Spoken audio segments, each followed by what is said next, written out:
Jayam Vishnupada Paramahamsa Parivrajagacharya Ashtotadashata Shri Srimad His Divine Grace A.C. Bhaktivedanta Swami Srila Prabhupada Ki Jai Anantakoti Vaishnava Vrinda Ki Jai Tirobhav Mahotsava Jagganatha Babaji Maharaja Ki Jai Nitai Gaura Premanande.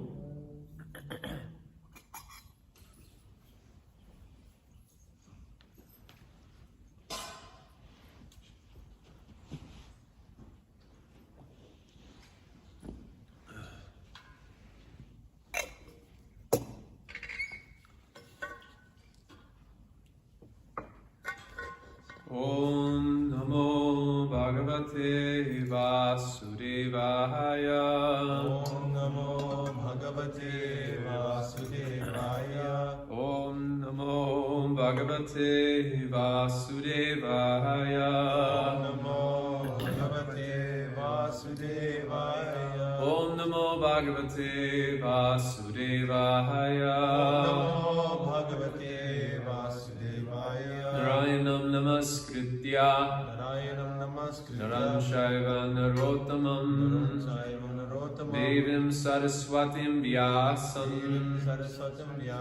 Tato Jayam Udiraye Nasupraya Shirabhadreshu Nityam Bhagavata Sevaya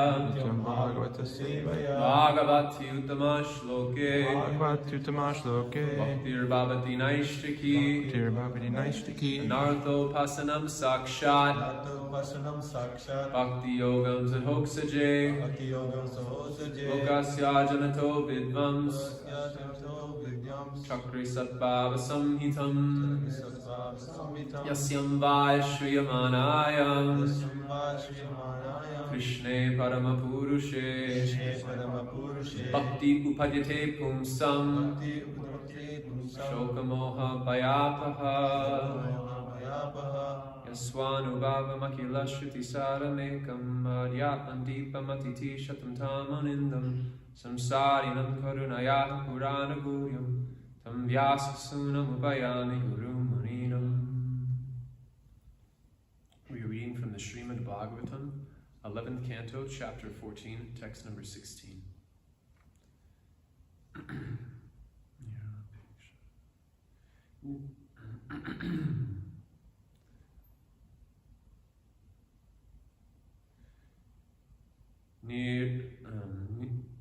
Nirapeksham Muni Shantam Nivairam Samadarshanam Anuvrajam Aham Nityam Puyet Ye Angrini Renubihi Nirapeksham Munim Shantam Nirvairam Samadarshanam Anuvrajyam Vyaham Nityam Uyet Yangrini Renubi Nirapeksham Munim Shantam Nirvairam Samadarshanam Anuvrajyam Vyaham Nityam Puyet Yangrini Renubihi.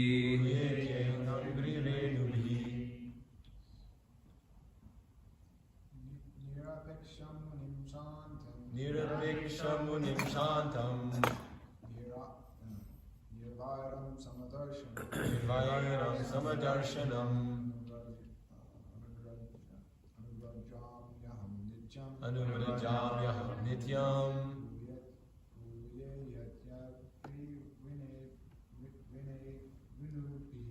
Puyet Yangrini Renubi Nirapeksham Munim Shantam Nirvairam Samadarshanam Anuvrajyam Nityam Puyet Yangrini Renubi Nirapekshamunim Shantam Nirvairam Samadarshanam Anuvrajamyaham Nityam Uye Yetyam Krirenubhihi Nirapekshamunim Shantam Nirvairam Samadarshanam Anuvrajamyaham Nityam Uye Yetyam Krirenubhihi. Mataji's? Nirapekshamunim Shantam Nirvairam Samadarshanam Anuvrajamyaham Nityam Uye Yetyam Krirenubhihi Nirapekshamunim Shantam Nirvairam Samadarshanam Anuvrajamyaham Nityam Uye Yetyam Krirenubhihi Nirapeksham, without personal desire. Nim, always thinking of assisting me in my pastimes. Shantam, peaceful. Nirvairam, non-inimical to anyone. Samadarshanam, equal consciousness everywhere. Anuvrajami, follow. Aham, I. Nityam, always. Puyaya, I may be purified. I will purify the universe within me. Iti, thus. Angri, of the lotus feet. Renubihi. Translation and purport by the dedicated followers of His Divine Grace, A.C. Bhaktivedanta Swami Srila Prabhupada. With the dust of my devotees' lotus feet, I desire to purify the material worlds which are situated within me. Thus I always follow the footsteps of my pure devotees, who are free from all personal desire, wrapped in thought of my pastimes, peaceful, and without feelings of enmity, and of equal disposition everywhere. Just as the devotees always follow the footsteps of Lord Krishna, similarly, Lord Krishna, being a devotee of his devotees, follows the footsteps of his devotees. A pure servitor of the Lord is always meditating on the pastimes of the Lord and considering how to assist the Lord in his mission. All the universes are situated in Sri Krishna's body and is demonstrated to Arjuna, Madhya Yashoda, and others. Lord Krishna is the Supreme Personality of Godhead, and therefore there is no question of impurity in the Lord. Still, the Lord desires to purify the universes situated within him by taking the dust of the lotus feet of his pure devotees. Without the dust of the lotus feet of the devotees, it is not possible to engage in pure devotional service, without which one cannot directly experience transcendental bliss. Lord Krishna thought, I have established this strict rule that one cannot enjoy my transcendental bliss only through devotional service obtained from the dust of the lotus feet of my devotees. Since I also desire to experience my own bliss, I will observe the standard procedure and accept the dust of my devotees' feet. Srila Madhva Acharya points out that Lord Krishna follows the footsteps of his devotees in order to purify them. As the Lord walks along behind his pure devotees, the wind blows the dust of the Lord's feet in front of his devotees, who then become purified by contact with such transcendental dust. One should not foolishly look for material logic in these transcendental pastimes of the Lord. It is simply a question of love between the Lord and his devotees. Om Jnanatimidam Dasya Jnananjana Shalakoya Chakshurun Minitam Yena Tasmai Shri Gurave Namaha Shri Chaitanya Manobishtam Stapitam Yena Bhutale Swayam Rupa Kadamayam Dadati Swam Padantikam Anadana Strinam Dante Ramyache Puna Puna Shriman Rupa Padam Bojo Dudishyam Jamajamani Nama Shreshtam Manu Api Sachiputra Matra Svarupam Rupam Tasya Grajam Urupurim Maturim Gosvaratim Radha Kundam Girivaram Mahoradika Madhavasam Prapto Yasya Patiti Kripaya Shri Gurun Tam Natosmi Vandeham Shri Guru Shri Yukta Parakamalam Shri Gurum Vaishnavamscha Shri Rupam Sagrajatam Sagana Raghunatham Vitam Tam Sajivam Sadhuitam Savadutam Parijana Sahitam Krishna Chaitanya Devam Shri Radha Krishna Padan Sagana Lalita Shri Vishakam Vitamscha Nama Om Vishnu Padaya Krishna Prishtaya Bhutale Srimate Bhakti Vedanta Swaminiti Namane Namaste Sarasvate Deve Gauravani Pacharini Nivishesha Shunyavadi Paschachadeshatarine Gauravirbhava Bhumistvam Nirdesa Sajjana Priya Vaishnava Sarvabhama Shri Jagganatha Te Namaha Namo Mahavadandaya Krishna Prema Pradayate Krishnaya Krishna Chaitanya Namane Gauratvase Namaha He Krishna Karuna Sindho Dinabandho Jagatpate Gopeshva Gopika Kanta Radha Kanta Namostate Tapta Kanchana Gaurangi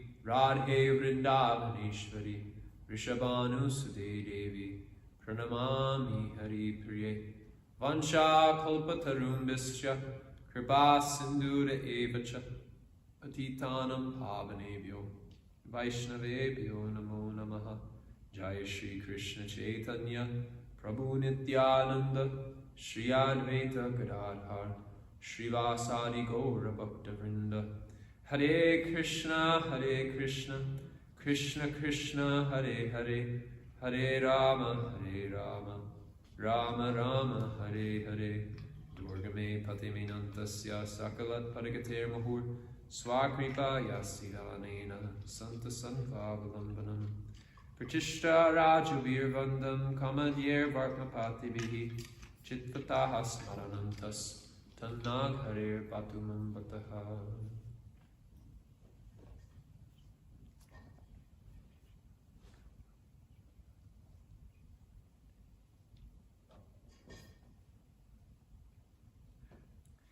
In the Chaitanya Charitamrita, Kaviraj Goswami begins the Chaitanya Charitamrita with explaining how Sri Chaitanya Mahaprabhu is an extended subject matter, that the Lord does not appear by himself, but he manifests himself in various forms and expansions and associates in order to make his mercy more widely accessible.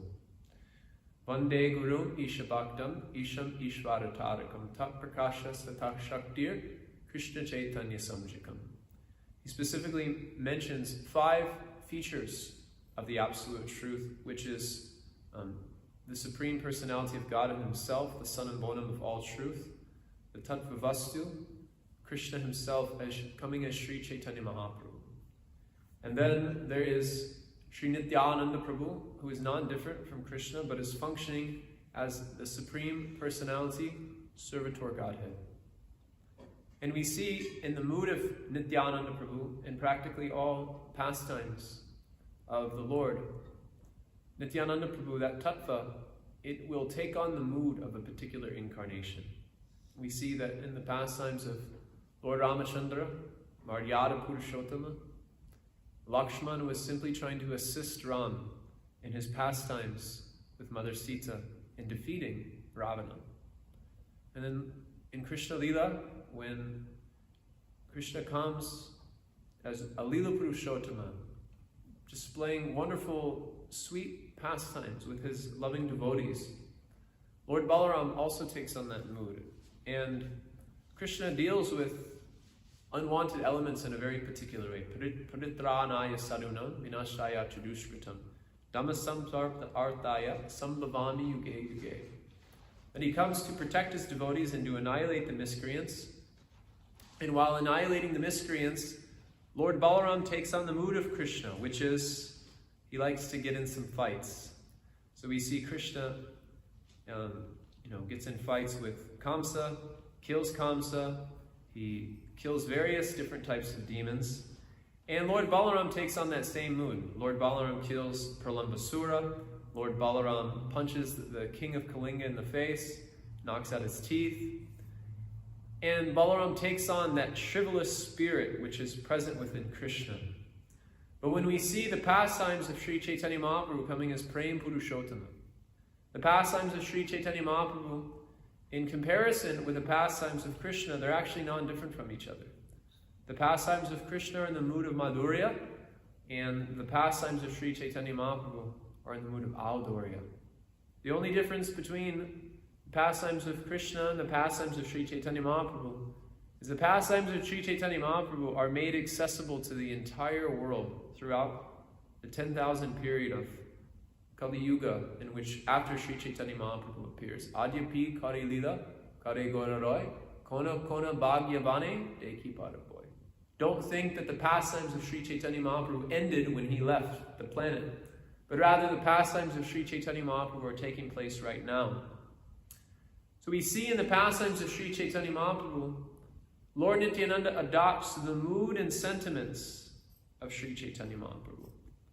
And what is that mood and sentiment of Sri Chaitanya Mahaprabhu? Radha Krishna Pranaya Vritatir Ladini Shaktir Asmat Ekap Atma Bhuvi Purana Deha Betam Katauta Chaitam Akyam Prakata Maruna Tatvayam Chaikyamatam Radha Baba Duti Swalitam Nomi Krishna Svarupam. The mood of Sri Chaitanya Mahaprabhu is not the same mood as Krishna in Dwarpa Yuga. The mood of Sri Chaitanya Mahaprabhu is that of Radha Bhava Duti. It's the heart of Srimati Radharani is coming in the form of Sri Chaitanya Mahaprabhu. So because Nityananda Prabhu is the Supreme Personality Servitor Godhead, he adopts a similar mood and sentiment as Sri Chaitanya Mahaprabhu in showing immense compassion to the entire world. Ananda Leelaya Maya Vigrahaya Himamba Divya Chavi Sundaraya Tasmai Maha Prema Rasa Pradaya Chaitanya Chandraya Namo Namaste. That Sri Chaitanya Mahaprabhu is a blissful, ecstatic form of unlimited pastimes, and he's come for the purpose of Rasa Pradaya, to bestow upon the world that great feeling of ecstatic love which is existing in the residence of Vrindavan. So Nityananda Prabhu, he takes on that particular mood of Sri Chaitanya Mahaprabhu. When you see this in the pastimes of Jagai and Madai, that in other Leelas, personalities like Jagai and Madai, personalities like Chandkazi, personalities like Prakashananda Saraswati, the opposition of the Lord is generally dealt with in a very strict way, by which they're killed and annihilated, and that's the form of mercy which Krishna bestows upon them. But Sri Chaitanya Mahaprabhu is the most magnanimous, the most merciful, the most efficient, and the most wonderful form of the Supreme Personality of Godhead, because instead of killing the demons, he kills their demoniac propensity and he awards them with pure love. And we see this in the pastime of Jagai and Madai. Nityananda Prabhu adopts the mood and sentiment, this Radha Bhava Duti, this mood of Sri Chaitanya Mahaprabhu, and he delivers Jagai and Madai and makes them pure devotees, gets them to chant the names of Krishna. So back to this verse I was speaking about, how is all of this relevant to a personality like Jagganatha Das Babaji? It's relevant because Vande Gurum Isha Bhaktam Isham Ishvaratarakam, that Sri Chaitanya Mahaprabhu is an extended subject matter.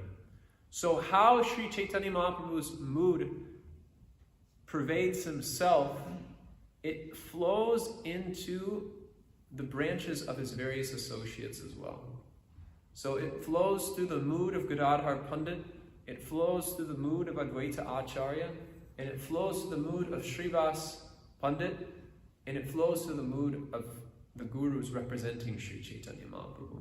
These 5 features, these 6 features of Sri Chaitanya Mahaprabhu are how Sri Chaitanya Mahaprabhu spreads the Sankirtan movement. Krishna Varnam Trisha Krishnam Sango Pangashta Parshadam Yagyar Sankirtaner Prayar Yajanti Hi Sumedasa. That Sri Chaitanya Mahaprabhu not only appears in a non-blackish color but a golden color, but he comes with various weapons and associates in order to spread the Yuga Dharma of Nam Sankirtan within this particular age. And the nature of this Nam Sankirtan is described in the Chaitanya Charitamrita as Tatavastu Krishna Krishna Bhakti Prema Rupa Nama Sankirtan Sabha Svarup Ananda Svarupa. The very form of bliss and ecstatic love, the absolute truth, is contained within Krishna, and the primary way of developing love for Krishna is through the chanting of Krishna's holy names. So Sri Chaitanya Mahaprabhu makes himself available through the chanting of Nam Sankirtan. And not only does he make himself available, but he makes the topmost moods of love and devotion, which are available in Vrindavan, available to the entire world through that Nam Sankirtan. Yata yata gora parada vinde vindeta bhaktim kurta punya rasahi. Tato tato sarpati rikta kaksmat radapatam boja sudambarasahi. To the degree one is fixed in this conception of Sri Chaitanya Mahaprabhu, to that degree one becomes qualified for the topmost refined and edified moods of devotion which are existing in the land of Vrindavan. So Sri Chaitanya Mahaprabhu is making himself available. And why is he making himself available? Anarpita charim shirat karuna avachina kalo samart paitam unanta jwalarasam swabhakti shriyam hari pundara sundara duti kandamba sadipitaha sada hridaya kandare spurito vasachinandana. Because it hasn't been done in a very, very, very long time. This dispensation of ecstatic love for Krishna, this unanta jwala rasam, has not been distributed in a very long time, and it happens to coincide with the Lord's desire to want to experience the mood of his topmost devotee. It happens to coincide with that. So while internally he's experiencing the mood of Srimati Radharani, externally he is distributing the fruits of love of Godhead to the entire world, and he does that through the medium of his various associates and devotees. So this personality such as Jagganatha Das Babaji is a person who makes these fruits of love of Godhead available to the world. He is a bhakta, and he is a parshada, an associate of Sri Chaitanya Mahaprabhu, a very, very intimate associate of Sri Chaitanya Mahaprabhu. And as being described in this verse today, he's such a personality that Chaitanya Mahaprabhu himself is seeking the dust from the feet of his devotee. Sadavo hridayam manyam, sadavo hridayam tvaham. That just as much as Krishna is in the heart of the devotee, to that degree also, the devotee is in the heart of Krishna. And the devotee and Krishna have this unique exchange of love in which they're both very, very eager to experience the topmost degree of mercy which can come from one another. And so they're constantly endeavoring in order to please each other and elevate each other's moods of devotion. The different associates of Sri Chaitanya Mahaprabhu which come in order to make this gift of love of Godhead to the world, they exist in various moods and capacities, and we shouldn't misunderstand the particular moods and capacities of a devotee on the basis of external consideration. There are two types of devotees which are described by our acharyas. One being the Goshtyanandis. Goshtyanandi means they're interested in increasing the family of the Lord. They're interested in spreading the Sankirtan movement and giving everyone the opportunity to take part in the chanting of Hare Krishna. And personalities like this are exemplified in our acharyas such as Srila Prabhupada, Bhaktisiddhanta Saraswati, Bhaktivinoda Thakur. But there are other personalities who are of a different disposition and a different conviction, and their example is just as powerful and just as illuminating for us. And the very purity of their devotion, the very purity of their practice is such that even if they appear to not be out on the front lines preaching Krishna consciousness, their very life and example is a form of preaching. That the purity of their chanting, the purity of their practice is in itself a way of spreading the Krishna consciousness movement. So Jagganatha Das Babaji is what is known as a Bhajananandi, a Niskinchana Bhajananandi. He is someone who is completely free from any material attachments, and he is existing in a consciousness in which his whole heart is completely melted in contact with the holy names of Krishna. Evamrita swa prayanama kirtya jadanu rago jutachuta uchaya histiyuto rotiti roti gayan unmaravan nindanti lokabaya. This verse, Srila Ishvara Puri quoted when meeting Sri Chaitanya Mahaprabhu and said that this verse is the essence of the entire Srimad Bhagavatam. And it explains that someone who has taken a vow to chant Hare Krishna and they have purified that chanting to a point of purity, Shuddhanam, such a person, their chitta is rucha, it's melted. And their consciousness is melted, and what's flowing from their consciousness? Srila Vishwanath Chakravarti Thakur says rose apple juice, whatever that is. And it flows from their heart, and that mood of devotion, it spreads in all directions simply by them being present in one place. So Jagganatha Das Babaji was born in the year of 1740. And he was born in Bangladesh. He was born of two aristocratic parents, and he left home at a very, very young age. He is known to have lived to be 144 years old. He was very, very old Vaishnava, and Bhaktivinoda Thakur didn't meet him until he was 100. So Bhaktivinoda Thakur met him when he was 100 years old. At that time, have anyone seen a picture of Jagganatha Das Babaji? I think we were able to see one when we were in Calcutta. We saw that there's this one photograph that's found of Jagganatha Das Babaji, and he's bent over. And that was basically what he was like for many years of his life. He was bent over, and he was so old that the skin of his eyebrows would flop over his eyes, so he was practically blind. And in order to see and perform his deity worship, he would have to lift his eyebrows up. So he was very, very old, externally very old. But he was such that as soon as a kirtan would start going, Bhaktivinoda Thakur, upon his second meeting with Jagganatha Das Babaji, he was sitting with him, and they stayed up all night speaking Hari Katha with each other through the entire night of Ekadasi. And the next morning, a Harinam Sankirtan party came to where they were staying, and they went out on Harinam with these devotees. And although Jagganatha Das Babaji was so old, so bent over, when this Harinam party started, his body would perk up, and it extended to at least the length of 6 feet. And he would dance as if he was like Sri Chaitanya Mahaprabhu himself. And he would be dancing and dancing in kirtan, and he would be, crying profusely. He would be rolling on the ground. He would be drooling, and all of these various ecstatic symptoms of ecstatic love would be manifesting from his body. And in the midst of this, he would be chanting, Nitai Nami Reche, Namir Hate, Shadam Mulya Nam Gite Chere.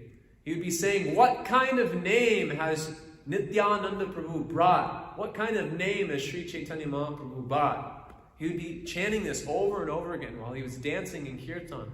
And Bhaktivinoda Thakur notes that this was the first time he saw a display of ecstatic love to this degree, to this capacity. And he could understand what is Gora Prema, what is actual love of Godhead. So in the midst of this kirtan, Jagganatha Das Babaji was dancing and dancing and dancing. And because of that rose apple juice which was flowing from his heart, all the people in the kirtan began to experience similar symptoms, and they also became inundated by this mood of ecstatic love which was coming from the heart of Jagganatha Das Babaji. Jagganatha Das Babaji was known to be a very extremely austere personality. It's often quoted that he would sit for 3 days straight without sleeping, without eating, only chanting the names of Krishna. And he would just stay up, sitting up, just chanting for 3 days straight. And at the end of those 3 days, he broke his fast with some simple flat rice and yogurt. In another instance, he is known to have gone to Rishikesh at one point with his servant Bihari, who was a a very strong Brajbasi, Bengali, who would carry Jagganatha Das Babaji around in a basket. And he would carry him around and basically bring him place to place, because he's a very strong person. So this one time they went to Rishikesh, and he was performing a particular type of tapasya, in which he was trying to purify his chanting for the course of 3 months. And this particular tapasya was extremely austere, where you would have to wake up at 3 o'clock in the morning, and he would chant from 3 o'clock in the morning until sunset without eating or drinking or sleeping. And anytime you went for clearing, or anytime you passed air, you have to take a bath.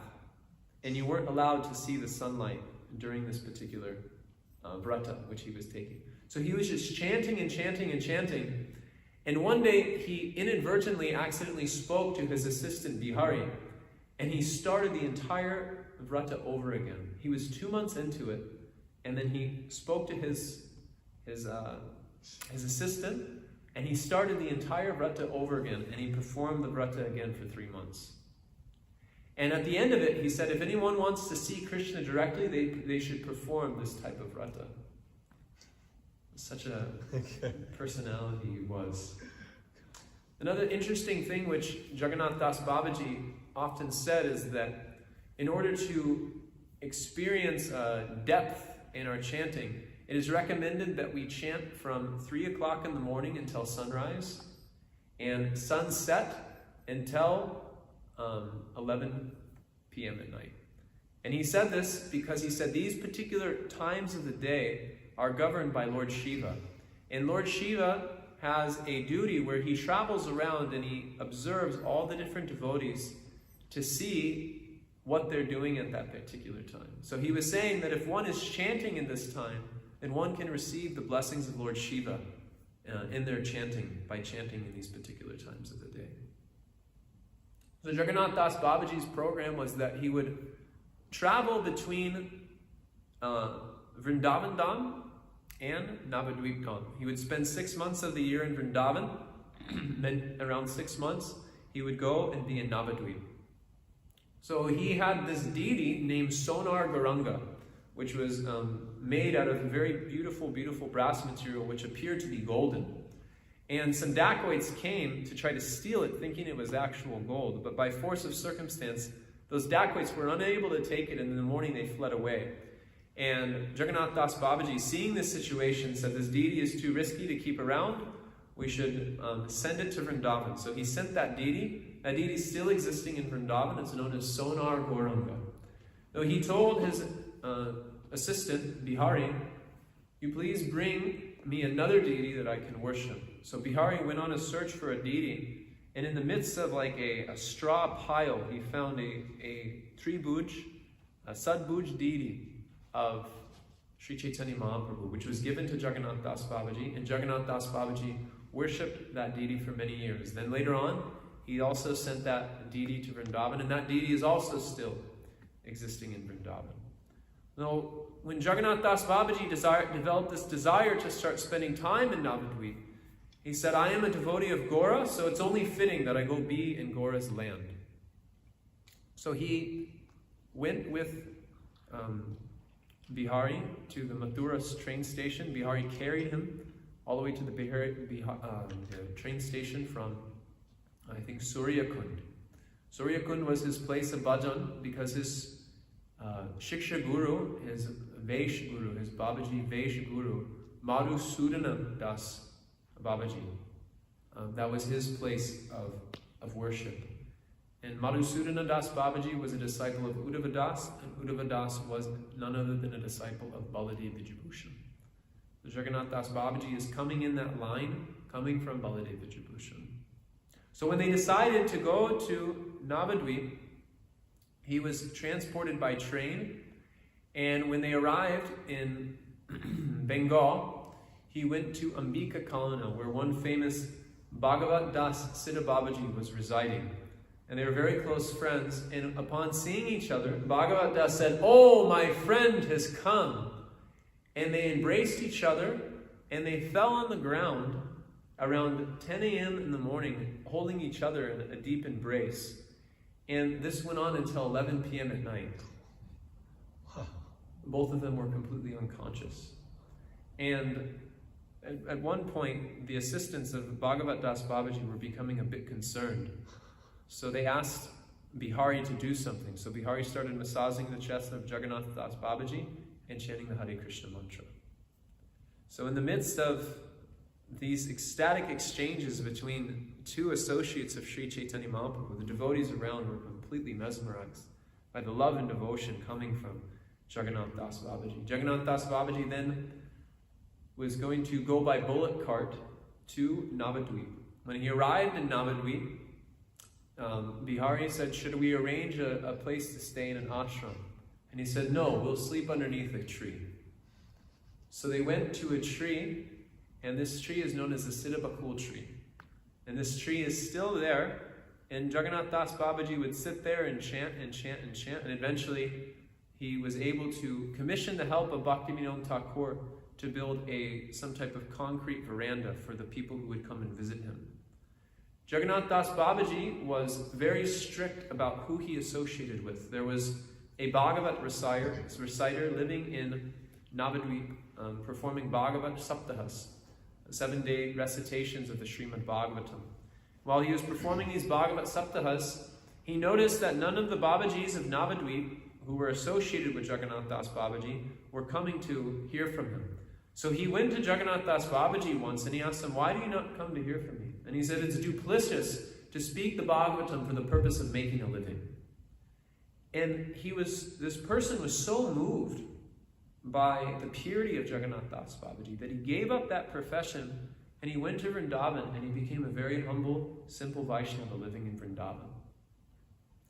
Though he's very strict about his association, simultaneously, Jagganatha Das Babaji was not stereotyped according to the rules and regulations of public conduct. It's explained that someone on the level of Jagganatha Das Babaji, an Uttama Mahabhagavat Vaishnava, is not bounded by the rules and regulations of society because he sees Krishna within everyone and everything. Yomam pasiti sarvatra sarvam shalmai pasiti. Tasyaham na pranasami sacham me na pranasiti. That everywhere he sees is Krishna, and Krishna never leaves the heart of such a person. So because of that, everything in existence becomes an udipana, a type of stimulation for the remembrance of Krishna. This is present within practically all of our acharyas. Even Bhaktisiddhanta Saraswati was noted that he would look upon the fields in which they were farming, and he would become ecstatic seeing them plowing the field because he would remember Lord Balaram. So such consciousness exists there in these Mahabhagavat Vaishnavas. So Jagganatha Das Babaji, he was sitting taking prasadam one afternoon, and he would eat prasadam on a big plate, on a big plate. And on this big plate, he would be taking prasadam, and one day some puppies had been born to a dog in Navadvip. And these dogs came, and they were eating off of his plate. And then Bihari kind of chased the dogs away, and then Jagganatha Das Babaji refused to continue to eat. And Bihari became concerned, why aren't you eating? He said, you bring them back, only then will I begin to eat. And then he brought them back, and then he said, these dogs are Damvasis. I mean, this is beyond the range of public conduct. To even share the plate with someone in that particular time would be considered to be abominable. What to speak of sharing your plate with dogs? But his consciousness was such that these are Damvasis. In another instance, while he was living in Vrindavan, he was known as Sarvabhauma Vaishnava. He was the leader of all the Vaishnavas. So in one instance, he was living in Vrindavan, and he had accepted some chapatis from a street sweeper in Vrindavan. Street sweepers are generally considered to be the lowest rung of society, considered to be very dirty, untouchable people. But Jagganatha Das Babaji accepted a roti from him, and to do so was considered to be a very abominable thing. So the people of Vrindavan, they began to ask, how could you accept a roti from such a person? You're supposed to be the leader of the Vaishnavas. You're supposed to accept the highest conduct in order to set an example for everyone in Vrindavan, and you're eating rotis from the hands of a street sweeper. So then he explained that, well, as far as I understand, we all come here to get the mercy of the dust of Vrindavan. We all come here to worship that dust of Vrindavan and live in that dust of Vrindavan, which is the source of unlimited jewels and precious diamonds within the entire world. It's the mula of all of these jewels and diamonds. And we've come here to worship that. So these street sweepers, they're constantly associating with that dust all day. It's on their head, it's on their body, they're constantly in it. So as far as I'm concerned, these are the most exalted people in Vrindavan. And everyone accepted his conclusion. In another instance, Jagganatha Das Babaji, he had many people who would come to take shelter of him and who would come to take inspiration from him. And many people wanted to accept him as a spiritual master and live a life of a Babaji. But not necessarily everyone is qualified for that lifestyle. In fact, the majority of people will be unqualified for that lifestyle. So Jagganatha Das Babaji, he had a particular way of dealing with these types of people.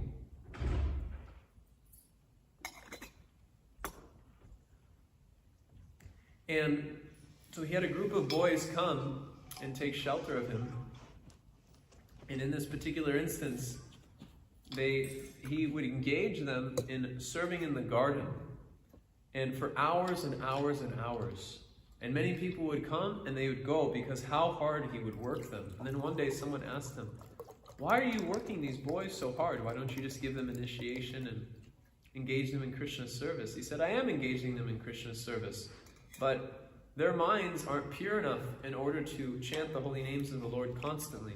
So in order to purify their minds, they've engaged their senses in practical service in the garden. So he would work people very, very hard in his ashram. It wasn't just a typical Babaji ashram where they would just be sitting around and trying to chant, but he would actually engage them in practical service. Jagganatha Das Babaji, he had met Bhaktisiddhanta Saraswati Thakur when Bhaktisiddhanta Saraswati Thakur was a young boy.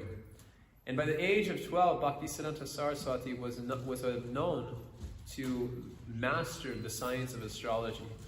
So because of having mastered this science of astrology, Jagganatha Das Babaji requested him that you create a calendar with all of the particular appearance and disappearance days of the various associates of the Lord. So Bhaktisiddhanta Saraswati compiled that, which would later become the Navadvip Panjika. In all of our appearance and disappearance days, we follow the calculations of that Navadvip Panjika. Srila Prabhupada told the devotees when they first went to Mayapur to create these calendars, he wanted them to consult the calendars of the Gaudiya month.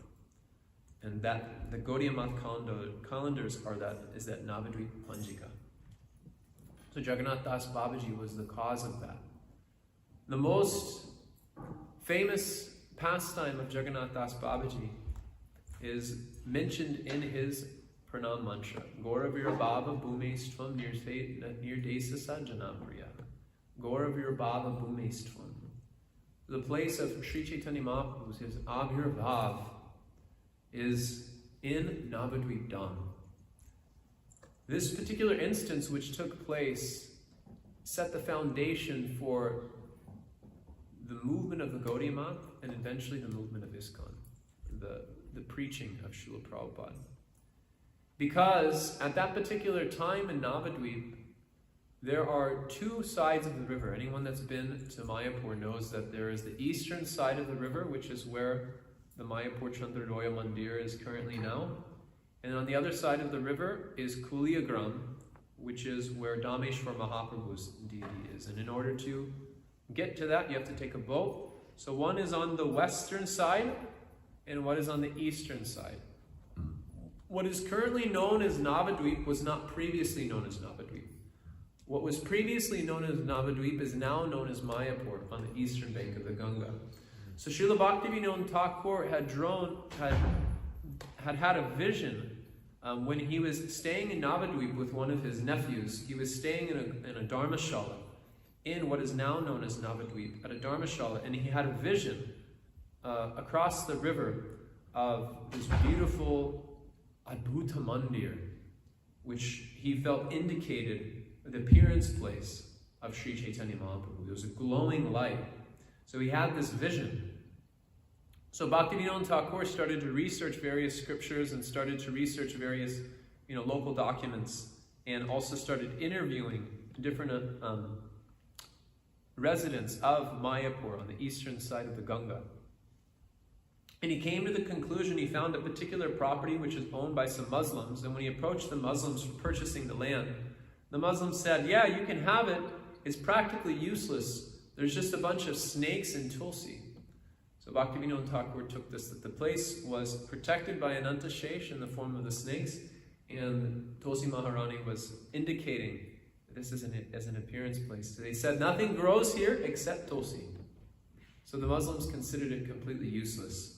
So Bhaktivinoda Thakur had discovered this place, and this is extremely significant because at that particular time, the whole movement of Sri Chaitanya Mahaprabhu had been abducted by people of impure conduct and of an apasampradaya, an apasiddhanta. Various apasiddhantas had sprung up since the disappearance of Baladev Vijayabhushan, and due to these apasampradayas and apasiddhantas, Chaitanya Mahaprabhu's mission was practically covered over by a dark cloud. And due to these apasiddhantas and apasampradayas, a particular group of Jata Gosyais, or caste Goswamis, had indicated that the birthplace of Chaitanya Mahaprabhu was on the western side of the Ganga, and this was the actual place of Sri Chaitanya Mahaprabhu's birth. This created a lot of anomalies within Gaudiya Vaishnava culture because their claim to the place of Sri Chaitanya Mahaprabhu's birth gave them the ability to control people in a way in which they could influence the opinions and ideas and conceptions and conclusions of other people.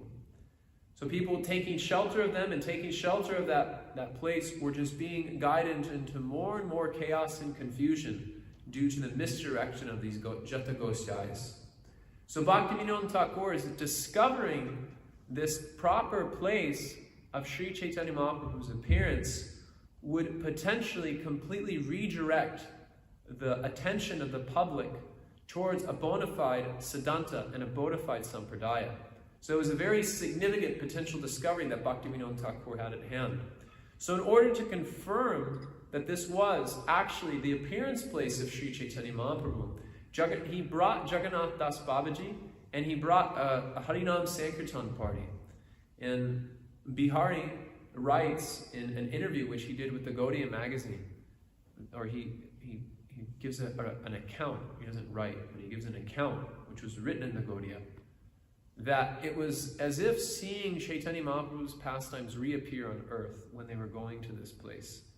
And Bhaktivinoda Thakur and hundreds of devotees were going to the birthplace of Sri Chaitanya Mahaprabhu, and Jagganatha Das Babaji was being carried in a basket on the head of his servant, Bihari. So when he was brought to this particular place, he was bent over in his usual style, but as soon as he arrived there, he jumped out of the basket, his body expanded to 6 feet, and he started saying, Jai Sachinandana Gaura Hari! And he started dancing ecstatically. And the kirtan became completely overflooded with the mood of Jagganatha Das Babaji. And then he pointed to a well, and in that well, he indicated that this is where the mridanga was broken. This is Srivasangam. So there was actually a mold mridanga in the bottom of that well, which Jagganatha Das Babaji had pointed to and indicated. So the ecstatic symptoms of Jagganatha Das Babaji indicated this was the proper place of Sri Chaitanya Mahaprabhu's birth. And that Yogapit would become the pinnacle of the renovation, the revolution, the renaissance of Sri Chaitanya Mahaprabhu's proper teachings, which Bhaktivinoda Thakur and Bhaktisiddhanta Saraswati Thakur would tirelessly propagate in order to make it available to the entire world. This was because of Jagganatha Das Babaji's confirmation and his indication.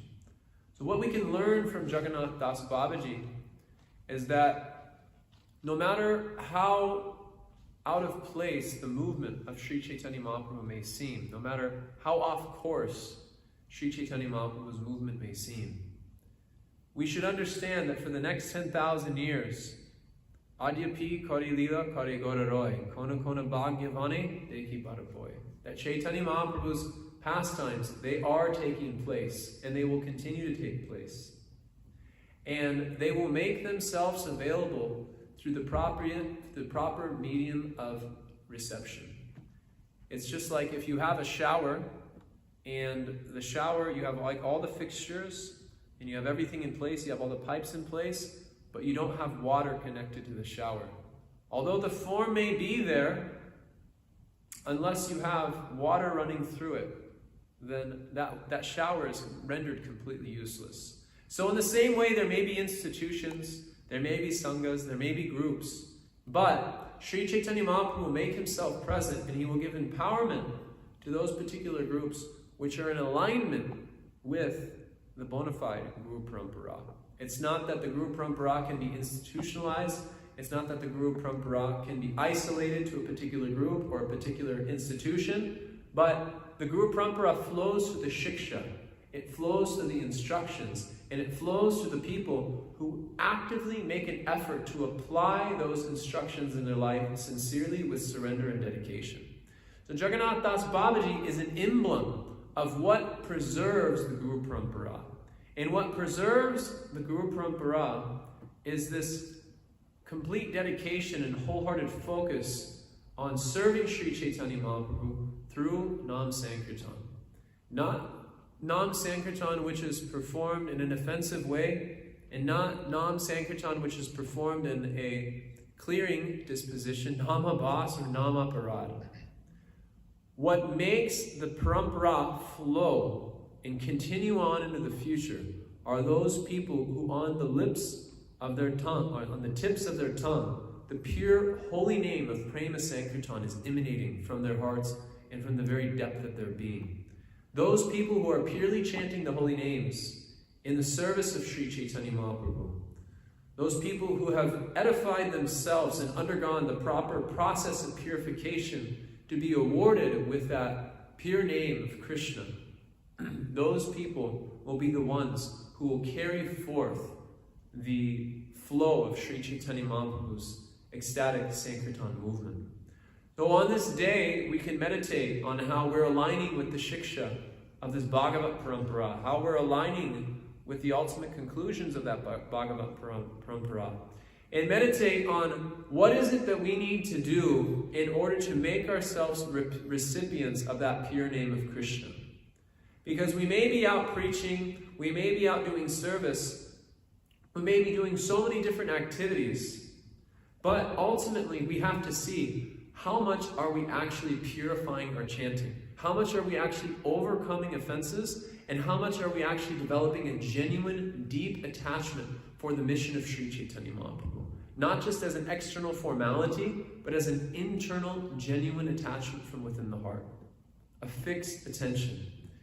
And that fixed attention arises to the degree we surrender ourselves to the holy name. Nikila Shruti Moli Ratnamala Duti Parajita Padam Padanjika Aimukta Kuler Upasyamanam Parithasvamharinam Samsharami. Rupa Goswami is praying that pure holy name, that Shuranam, which has the ability to award pure love of Krishna, Tara Modye Sarva Shrestha Nama Sankirtan, Niraparadi Namalai Paya Premadan. That pure holy name which is chanted without offense, Rupa Goswami is saying that holy name is being worshipped by the conclusions of the Upanishads, the jewel-like conclusions of the Upanishads. It's worshipping, those jewel-like conclusions are worshipping the tips of the toes of the holy name. So Rupa Goswami is saying, Paritastvam Harinam Sham Sarami. To that holy name I surrender myself. So we can adjust ourselves internally to see that the primary thing which we are striving for is not puja, lobha, and pratishta. We are not striving to simply be recognized as great preachers. We are not striving to simply be recognized as, powerful world ambassadors of the Sankirtan movement. But our primary aspiration is to give ourselves completely to the chanting of the holy names of Krishna, done with purity. Because only that purity of chanting will be able to award us love of God. No matter what our external results may be, no matter how much we may be recognized within the world, all of it means absolutely nothing if we have failed to chant the holy name once with purity and with full attention. So a personality like Jagganatha Das Babaji sets the example that no matter where things go, if the pure chanting of the holy name is made available, then Sri Chaitanya Mahaprabhu's movement will be alive and well. And we should be eager, we should be greedy, we should give ourselves completely to trying to find that association, be in that association, and fully surrender to that association. Hare Krishna. So it's 8:51. I don't know what time you guys start class. It's always been a bit esoteric. 9 o'clock? So we have like 9 minutes to have a discussion.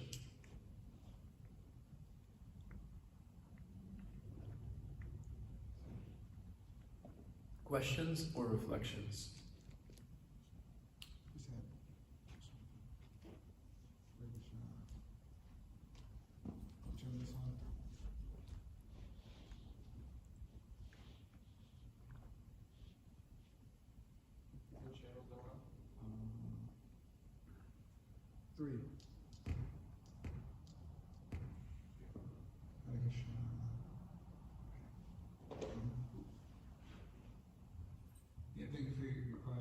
So just, I guess one comment. So just to kind of like expand upon that also. So you're talking about, changing the holy name and purely and of that nature and things, but it's important also. Sometimes like in the neophyte condition, like one can think that, just by chanting, everything will come, which is true, but that chanting also is a whole attitude. That one, is chanting that name and is rendering service to a spiritual master and associating with the Vaishnavas and not just like locking himself up with in a secluded place, but that chanting manifests in like when there's a change in behavior and like that in action. And so, anyways, I just wanted to mention that. No, that's a good point. And Bhaktivinoda Thakur, in his commentary on the Upadeshamrita, there's these verses, Atyahara Priyasyascha Prajalpo Niyamagraha Jana Sangas Chaloyam Cha Sadbir Bhakti Vinashati, and then Utsaha Nischaya Daryat. So Bhaktivinoda Thakur, he wrote articles on each one of those particular qualities. And he draws a correlation between each quality in relationship to one's chanting of the holy name. So all of those things, specifically those first 7 verses of the Upadeshamrita, these are the activities and these are the attitudes and these are the dispositions which one has to take in relationship to chanting the holy name. And tat karma pravartana would point in the direction that it's not appropriate for a neophyte who is still infected with material desires to lock themselves in a room. As Bhaktisiddhanta Saraswati said, dustamanam, that you've given up this world, but you're remaining in seclusion, and all you're thinking about is name and fame, women and wealth. So that's not appropriate according to the principle of tat karma pravartana, of of accepting the rules and regulations which has been given by the Shastra. But simultaneously, as you're mentioning, the proper application of all of those things will lead to purified chanting. But if we're not attentive in following those things, then the ultimate byproduct will be we won't achieve the ultimate fruit of what Sri Chaitanya Mahaprabhu is giving us. So it's not like an isolated thing. Yeah. It's a holistic thing. That the mood of service which one has, the attention that one has to following the instructions of the spiritual master, as Narottam Das Thakur says, we sing every morning. What's the Shri Guru Charana Rati? No, Shri Guru Charana Padma Chitite Korea Akya. Bando Mori Savadana Mate. Savadana Mate. That I worship the lotus feet of the spiritual master with great attention. So great attention means attention to detail. And the Upadeshamrita is basically full of the details, the internal details of the devotee. So if we're not following the principles of Upadeshamrita, we're not following the principles of nectar of devotion, there's no chance of pure chanting to actually arise. Pure chanting corresponds to the degree that we're carefully trying to execute the instructions of the spiritual master, and then that holy name is awarded to us. It's not something that we can, regulate based on various external adjustments, but it's based on the pleasure of the spiritual master. It's based on the pleasure of Krishna, and Krishna is pleased when he sees us accepting the authorized program which has been given by his pure devotees. I have one more. Small thing.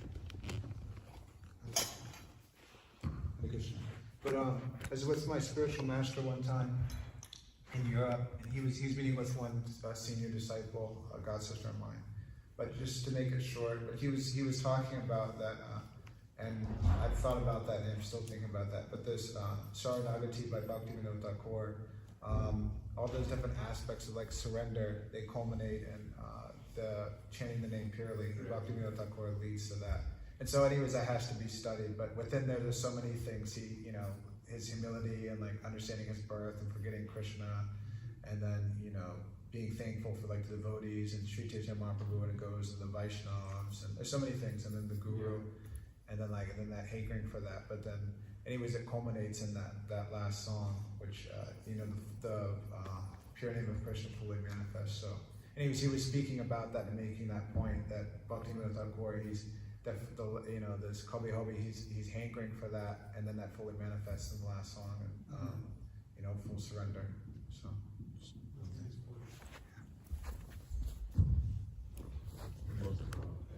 Okay, both will be busy. Krishna.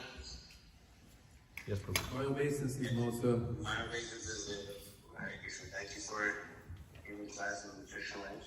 Long good. I was thinking that, now Jagganatha Babaji, he said that Bhagavata Katha, we should not, it is hypocritical to like make a living by speaking Bhagavad Katha. And you can see that these days now, more than that, nowadays we're seeing so many kirtan melas, so many kirtaniyas getting paid. They're getting paid to do kirtan. I see when Shastra said, when you do such a thing, you'll actually go to hell. Not just you, but all the people who are listening to you, the people who are paying you, the people who are doing all these things. All of you are going to hell. So, how do we understand this kirtan mela thing which is completely polluted and ruined? Yeah, Vaishnava Ukor Girnam. Yeah. So it's warned, and one thing is that the warning of Shastra is meant for everyone, and then the deviations which we see is meant to set an example for those sincere followers to see what the ultimate byproduct of such a lifestyle is. Because you can see that even in the midst of someone's life of deviation, they're living a hellish existence even then. They're completely infatuated by the opposite sex, they're completely infatuated by wealth, and in the name of living a spiritual life, they're really living a miserable existence, and no knowledge or detachment is arising. So in one instance, we have to set an example for society, but then simultaneously we have to take the example and edify ourselves to see this is the byproduct of what happens when one isn't careful on the path. of self-realization. You know, Krishna gives that point in the 17th chapter where he talks about the 3 gates to hell is lust, anger, and greed. And so it's not that those things are like isolated to just like people who are non-devotees. Those things are being said also for us on the path of devotion, that these things can knock us off the path. And we see, you know, Jagganatha Das Goswami, practically the entire Manashiksha is just dealing with the deviations which can take place on the path of devotion. So sadhu swadhana, be very careful, because this world is full of deviation, it's full of illusion, and it's not that we're necessarily completely immune to it until we come to the stage of pure devotion. So we have to be careful, and simultaneously we have to take note of the deviations and see the practical byproduct in order to see that those who are within our care and those who are within our reach can avoid such a lifestyle, and then simultaneously, through our own example, show the bliss which comes from following the proper standard. I mean, that's what Bhaktisiddhanta Saraswati did, is that there's a story of, in the Gaudiya Math, when Bhakti Pradeep Tirtha Maharaj was sent to Dhaka. And in Dhaka, it was completely infiltrated by Sahajiyas and Kas Goswamis and Jata Gosyais. And when they went there, the Kas Goswamis and Jata Gosyais told everyone, don't feed them, don't associate with them, don't even give them water. So they were like completely by themselves. And they sent a telegram to Bhaktisiddhanta Saraswati, what should we do? There's like no response, no one will even talk to us. And then Bhaktisiddhanta Saraswati messaged them back. He said, drink water from the local river, but don't leave. Continue to preach the pure message of Shuddha Bhakti. So they continued to preach and preach and preach, and eventually it was a group of young students who caught the message. And those young students, just hearing the message, began to influence the rest of society. And then later on, Bhaktisiddhanta Saraswati established the Madhvacharya Gaudiya Math, and they completely eradicated unwanted elements of these Jata Gosais and Kas Goswamis from, you know, their preaching mission. They had no influence. So in the same way, if the message of Shuddha Bhakti is being preached with conviction and being preached with purity by a few good souls, the power of that preaching is that it will attract the sincere and honest followers of Sri Chaitanya Mahaprabhu to take shelter, and the service which those sadhus are doing for the world will have a greater effect than any kirtan mela. And ultimately,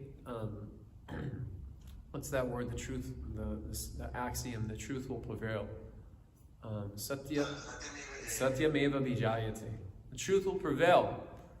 So in due course of time, if we stick to the principles which has been given by the Guru Parampara, those sincere souls can be rescued. But you can lead a horse to water, but you can't make him drink. You can lead a man to wisdom, but you can't make him think. So ultimately, that's just the unfortunate situation of Kali Yuga. It should be expected. We shouldn't be surprised, but simultaneously, we should be convinced that by giving the message in a pure way, those sincere souls can actually be rescued. And those are the people we're interested in. Yeah, I was thinking, because I feel almost like Miami is the Dhaka you were mentioning. What's that? I feel like Miami is the Dhaka that you were mentioning. It's literally full of these sahajas, complete sahajas, and yet I felt my heart actually is aching, my heart is breaking, because one guy, I was reading books, and then one guy came up to me, the Dhoti, Tila, all these things, and also the patients and all something. I said, who do I know you? He said, actually, yes, you distributed books to me, distributed 4 stacks of books to me. And I started reading them. And he was in some bogus ashram. I distributed books to him there. He started reading them, and he realized that, wow, this is the absolute truth. Prabhupada is the absolute. Prabhupada is speaking the absolute. That he would go again to association. Then someone passing by told him that, hey, there's a temple here in Miami. And then, he went, he met the Sahajas, and then, now he's he got appreciated by the Sahajas and associated with Sahajas, And my heart is just,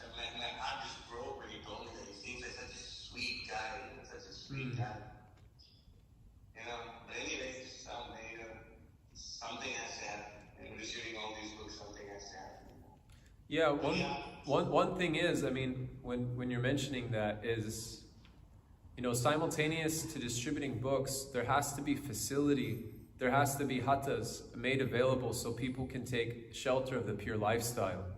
Otherwise, you know, it's like we throw a bunch of seeds and, you know, other people harvest our crops. Yeah. That happened a few times when I was here in Miami. Yeah. Come and thank me, like, wow, thank you for your book distribution, thank you for your preaching. You know, you're doing such amazing work. So you see this guy, and he joined with the government distribution. I've experienced this a lot. I mean, I've seen, because we don't have proper facilities to give people shelter of the pure message and pure lifestyle. You know, many people get Prabhupada's books and they also become Mayavadis because they fall into bad association. They see a pure message, but they're immature and, you know, they're still struggling with their mind and senses. And then Maya puts them in bad association just due to their inexperience. And they, due to weak-heartedness, they have no discrimination. So it's why it's so important that every town and village, there needs to be some type of facility, whether it's big or small, to give people shelter of that pure lifestyle and that pure message. So they can Vedyam Bastam Atravasya Vedam Tapatrayo Mulanam. Otherwise, they're completely, the odds are stacked up against them. Yeah. Yeah, it's just, I would like destroy 5 years. And I feel like, you know, crushing the temple, crushing the algorithms. Anyway, I was so devastated yesterday. And the thing is, I gave him my number. I was with his number. You know, like, you know, we did everything we possibly could, you know, and just, you know, good fortune is also needed. Yeah, definitely.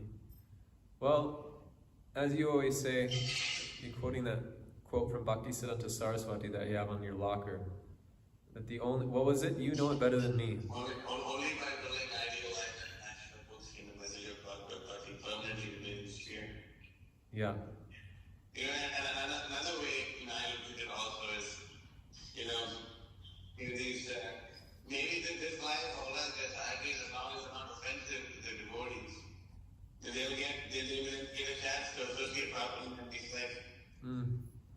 Correct.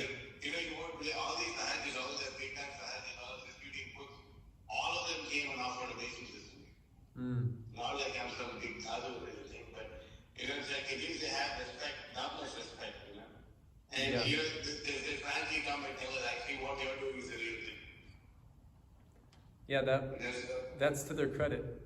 That's definitely to their credit. So somehow the other, you know, I wish we could just like, you know, turn them around, go and talk about the cell phone.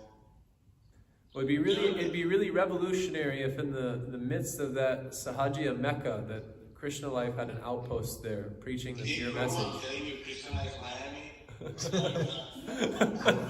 I will not. I'll worship that location from a distance, Prabhu. Not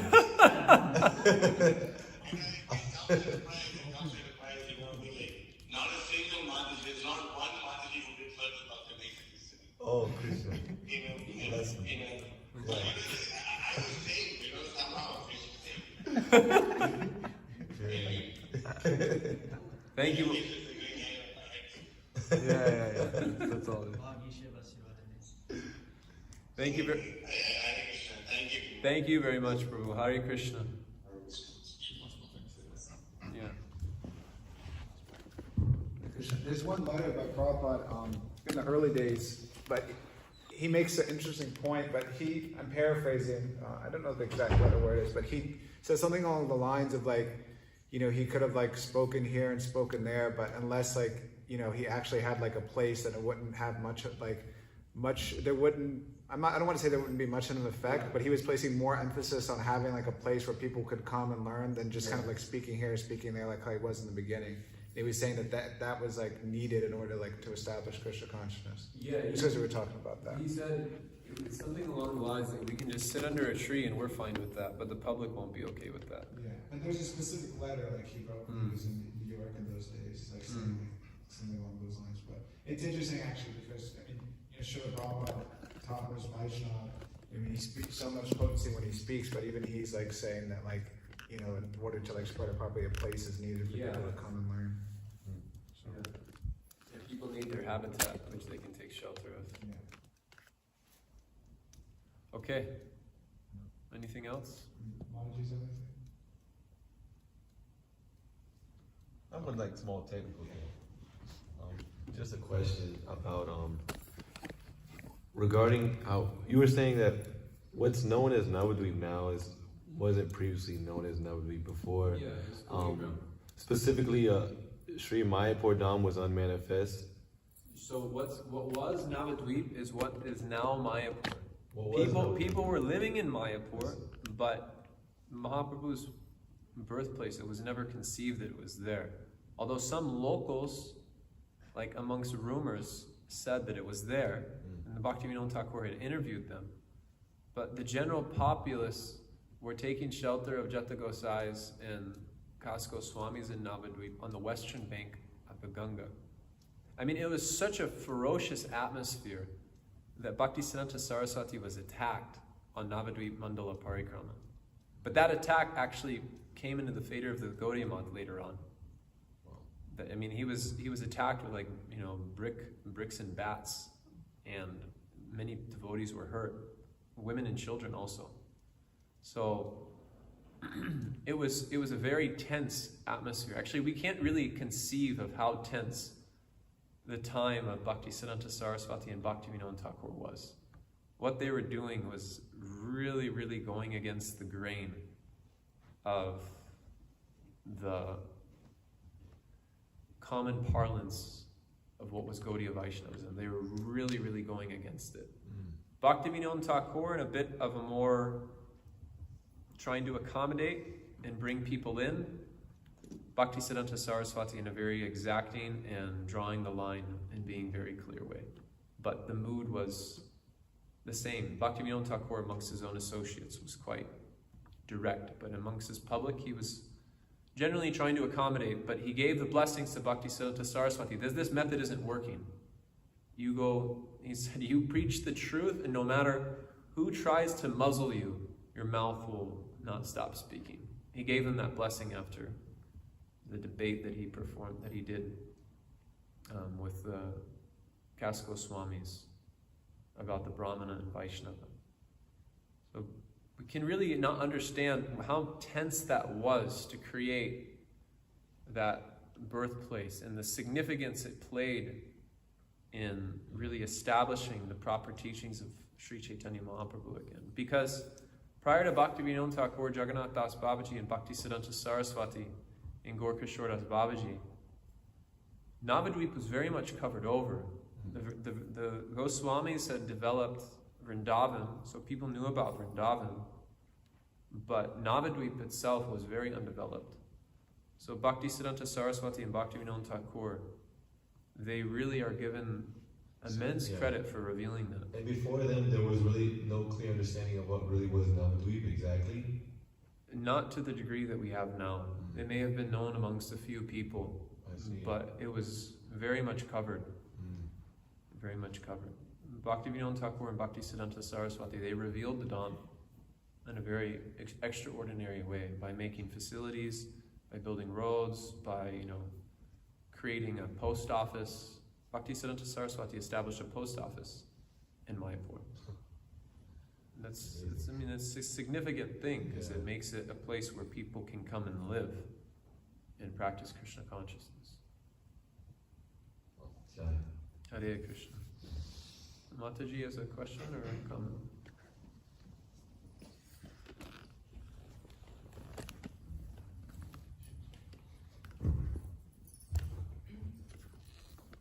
If I heard correctly, you said that Lord Chaitanya's pastimes are always happening, or? Correct. They're still going on. Right. So, what's that look like for those who can see that? Is it that those pastimes are on repeat? It's just happening over and over and over again, or Yeah, for those who are with Chaitanya Mahaprabhu, yes, they're taking place, but also what can be understood is that the preaching activities of the Sankirtan movement now, we shouldn't think that they're just some, mundane, what's the word I'm looking for, evangelical effort to spread the teachings of Hinduism, but actually it's an extension of Chaitanya Mahaprabhu's pastimes. Like Srila Prabhupada, he was meeting with a very affluent society member in Mumbai. And he was sitting with the family and he was requesting a particular government official to give Jayapataka Maharaj citizenship, Indian citizenship. And he said, this boy is an eternal associate of Sri Chaitanya Mahaprabhu. So, in one sense, when we associate with great personalities in this movement, we should understand that these aren't ordinary people, that these are representatives of Sri Chaitanya Mahaprabhu. And just as the Lord appears with his various associates, in the same way, when empowered Mahabhagavats come, they come with people to assist them.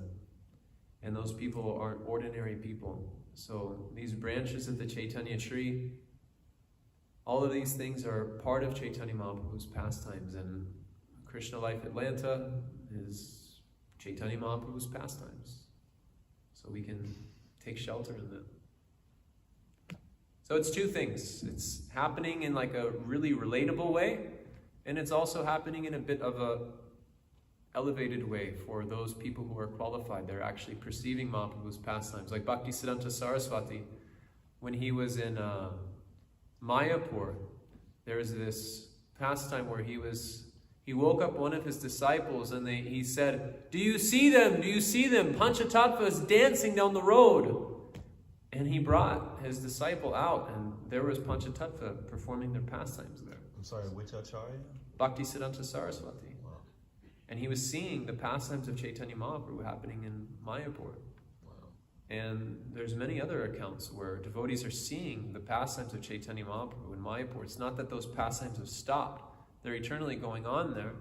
But we may not be able to perceive them due to the covering of Prodamaya. But through surrender and service and the mercy of Sri Chaitanya Mahaprabhu and the Acharyas, they can be made known to us if they desire. But on a ground level, which we can relate with, we should try to adjust our vision to see that the devotees that we're with and the devotees that we're serving under are not ordinary people. They're associates of Mahaprabhu. And this helps us develop a transcendental vision and appreciate the depth of the Sankirtan movement. So it's twofold. It's two answers to a question. Hare Krishna. Okay, I think we'll stop. Thank you. Vancha kalpatarubhyascha.